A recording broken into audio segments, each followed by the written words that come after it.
நண்பர்களுக்கு வணக்கம். வீட்டு முறையில நாட்டுக்கோழிகள் இடக்கூடிய அந்த முட்டையை கலெக்ட் பண்றோம் இல்லையா, முட்டையோட பயன்பாட்டுக்கு பிறகு அதனோட ஓடு பகுதிகள் அதை எடுத்து போடாம மறுபடியும் கோழிகளுக்கு இந்த கால்சிய குறைபாடு இருக்கும்.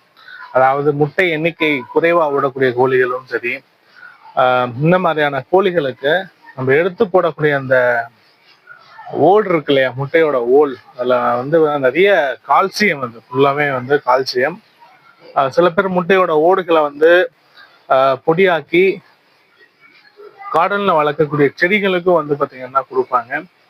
நான் என்ன பண்றேன்னா, வீட்டு முறையில நம்ம வளர்க்கக்கூடிய கோழிகள் இடக்கூடிய அந்த முட்டையிலிருந்து பயன்பாட்டுக்கு பிறகு எடுத்து போடக்கூடிய அந்த ஓடை பாத்தீங்க அப்படின்னா மறுபடியும் பவுடர் ஆக்கியோ இல்லை சின்ன சின்ன பீசஸ் ஆக்கியோ கோழிகளுக்கு நான் கொடுக்கக்கூடிய தீவனத்தோட அந்த முட்டையோட ஓடுகளையும் நான் கொடுக்குறேன்.